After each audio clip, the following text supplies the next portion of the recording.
દશામાના વ્રતની વાર્તા। દશામાનું વ્રત અષાઢ વદ અમાસથી શરૂ થાય છે।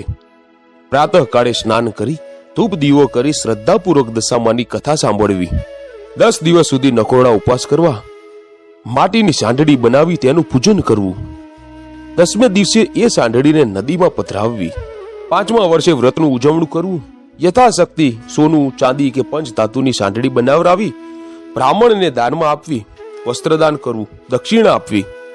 ભક્તિ ભાવપૂર્વક દશામાનું વ્રત કરનારને માં સુખ શાંતિ અને સમૃદ્ધિ આપે છે। તો આવો જાણીએ દશામાની વાર્તા।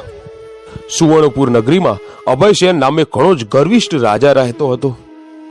નગરીની સમૃદ્ધિનો પાર ન હતો। રાજાની ગુણિયલ, સંસ્કારી અને અતિ સુશીલ તથા રૂપવતી રાણીનું નામ અંગસેના હતું। રાણી ઘણી જ નમ્ર અને ધર્મિષ્ઠ હતી। એ ઘણીવાર રાજાને અહંકાર ન કરવા સમજાવતી, પણ રાજા એની વાત કદી ન સાંભળતો। એક દિવસ રાજમહેલના ઝરૂખે બેઠેલી રાણી નદીના કિનારે સ્ત્રીઓને વ્રત કરતી જોઈ। તેથી રાણીએ હુતુહુલાસ થઈ તરત દાસીને આજ્ઞા કરી કે નદી કિનારે 16 શણગાર સજીને ટોળે વળેલી સ્ત્રીઓ શું કરે છે એ જાણી લાવ। દાસી તરત જ દોડતી દોડતી સ્ત્રીઓ પાસે ગઈ અને પૂછવા લાગી કે તમે બધા શું કરો છો? ત્યારે એક સ્ત્રી જવાબ આપતા કહ્યું, અમે દશામાનું વ્રત કરીએ છીએ। આ વ્રતની વિધિ એવી છે કે સૂતરના 10 તાર લઈ 10 ગાંઠ વાળવી, ગાંઠે ગાંઠે કંકુના ચાંદલા કરવા, ત્યારબાદ સ્ત્રીએ વ્રત ક્યારે કરવું, કેવી રીતે કરવું વગેરે જણાવ્યું। દાસીએ મહેલમાં આવીને રાણીને બધી વાત કરી। ધાર્મિક સ્વભાવની રાણીને પણ આ વ્રત કરવાની ઈચ્છા થઈ। મનથી વ્રત કરવાનું નક્કી કર્યું। એણે રાજાને આ વાત જણાવી તો અહંકારી રાજા ના પાડી દીધી અને કહ્યું, આ વ્રત તો ગરીબ મૂર્ખાઓ માટે છે। અરે ઘણી સાહેબી છે, ધન દોલત, નોકર ચાકર, બાગ બગીચા, રાજપાટ બધું છે, માટે આ વ્રત કરવાનું છોડી દે। રાજાના અભિમાન ભર્યા વચન સાંભળી રાણીનું દિલ દુભાયું। એ જાણતી હતી કે ગમે તેવી સમજાવટ છતાં અભિમાની રાજા એકનો બે નથી થવાનો। રાજાએ અહંકાર, ગર્વ અને અભિમાનમાં ચકનાચૂર થઈને દશામાના વ્રતનું અપમાન કર્યું। તેથી દશામાના ક્રોધનો પાર ન રહ્યો। માએ રાજાના સપનામાં આવીને એક જ શબ્દ કહ્યો, પડું છું, પડું છું। બીજા દિવસે પડોશી રાજા લશ્કર સાથે ચડાઈ કરવા આવ્યો। આવા અણધારા હુમલાથી રાજા અભયસિંહ ગભરાયો। જીવ બચાવવા માટે રાણી અને બંને કુંવરોને લઈને જંગલના રસ્તા તરફ ભાગ્યો। રાણી અંગસેના આ મનમાં સમજે છે પોતાના પતિએ કરેલા દશામાના વ્રતના અપમાનની આ દશા પ્રાપ્ત થઈ છે। ઘોર જંગલમાં રાજા રાણી ઉઘાડા પગે ચાલ્યા જાય છે। પગમાં કાંટા કાકરા વાગે છે। દુઃખ અને થાકનો પાર નથી। એવામાં કુંવરોને તરસ લાગે છે। એટલામાં એક વાવ આવી। રાજા પાણી લેવા વાવમાં ઉતર્યા તો દશામાએ અદ્રશ્ય રહીને 2 કુંવરોને ખેંચી લીધા। કુંવરોને અદ્રશ્ય થઈ ગયેલા જોઈ રાણી વિલાપ કરવા લાગી। રાજા પણ મનમાં સમજી ગયા કે નક્કી આ દશામાનો કોપ છે। એ રાણીએ આશ્વાસન આપતા સમજાવે છે કે જેણે આપ્યા એણે લઈ લીધા, હવે એ જ આપશે। રુદન કરતી રાણીને સમજાવતો રાજા આગળ ચાલ્યો। થાકના લીધે બંનેના પગ ઘસડાય છે, પીડાનો પાર નથી। રસ્તામાં એક વાડી આવી। રાજાને થયું કે હાસ 2 ઘડી વિસામો તો મળશે, પણ રાજાએ વાડીમાં જેવો પગ મૂક્યો તો ખીલેલા ફૂલ કરમાઈ ગયા। વાડીનો માળી વિચારમાં પડ્યો કે આ નક્કી માણસ પાપી પગલાનો છે। તેથી માળી લાકડી લઈને રાજા રાણીને મારવા દોડ્યો। રાજા રાણી માંડ બચીને ભાગ્યા। જીવનથી હતાશ થઈ ગયેલા ભિખારી જેવી હાલતમાં બંને એક નગરમાં આવ્યા। એ નગર રાજાની બહેનનું હતું। રાજાને આશા હતી કે બહેન જરૂર આશરો આપશે। એણે પાદરેથી પોતાની બહેનને સંદેશો મોકલાવ્યો કે તેનો ભાઈ આવ્યો છે। બહેન પોતાના ભાઈને સોનાની ગાગરમાં સુખડી મોકલાવી, સાથે સોનાના દાગીના મૂક્યા। પણ સોનાની ગાગર પિત્તળની બની ગઈ, સુખડીની જગ્યાએ ઈંટો બની ગઈ અને દાગીનાની જગ્યાએ કાળો નાગ નીકળ્યો। રાજા વિચાર કરે છે કે મારી સગી બહેન મને મારી નાખવા આવું ન કરે, નક્કી આ દશામાનો કોપના કારણે જ થયું છે। આવો વિચાર કરીને રાજાએ ગાગર ત્યાં જમીનમાં દાટી દીધી અને ત્યાંથી ચાલતા થયા। એક નદી આવી। નદીના કાંઠે ચીભડાના વાડા છે।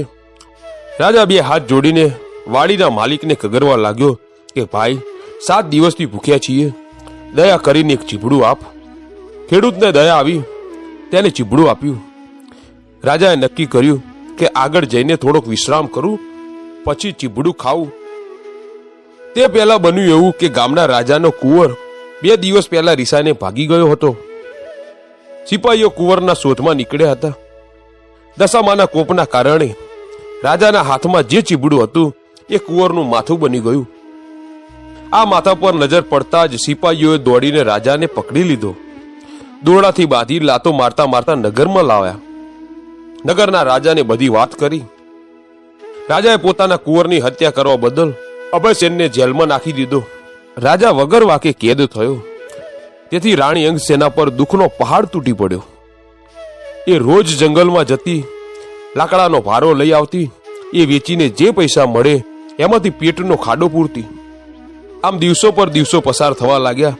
અષાઢ મહિનો આવ્યો.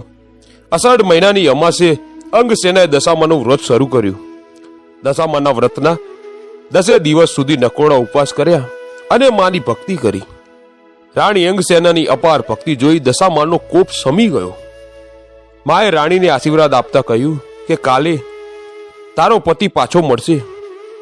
એ જ રાત્રે દશામાએ નગરના રાજાને સપનામાં જઈ આદેશ આપ્યો કે તે જે જેલમાં રાજાને પૂર્યો છે તે નિર્દોષ છે. તારો કુંવર મોસાળમાં લીલા લહેર કરે છે, સવારે પાછો આવી જશે. સવાર પડતા જ દશામાની કૃપાથી કુંવર પાછો આવી ગયો. રાજાએ જાતે જઈને અભયસેનને જેલમાંથી મુક્ત કરી ક્ષમા માગી. એટલું જ નહીં, ખૂબ ધન પણ આપ્યું. રાજા રાણી રથમાં બેસીને સુવર્ણપુર આવવા નીકળ્યા. રસ્તામાં બહેનનું નગર આવ્યું. રાજાએ પેલી ગાગર જ્યાં દાટી હતી તેને ખોલીને જોયું તો તેમાં સુખડી અને સોના મોહરો નીકળી. એટલામાં જ બહેન પણ આવી. આગ્રહ કરીને ભાઈ ભાભીને ઘરે લઈ ગઈ. 2 દિવસ રોકાઈને રાજા રાણી આગળ ચાલ્યા. રસ્તામાં વાવ આવી. જોયું તો વાવને કાંઠે દશામાં વૃદ્ધ ડોશીનું રૂપ ધારણ કરીને ઊભા છે. બંને કુંવરો એમની આંગળી પકડીને ઊભા છે. રાજા રાણી તરત જ માતાજીને ઓળખી ગયા. લાકડીની જેમ માના પગમાં પડ્યા. દશામાએ અસલ સ્વરૂપમાં આવી દર્શન આપતા કહ્યું, હે રાજા, તે અભિમાન આણીને મારા વ્રતનું અપમાન કર્યું હતું.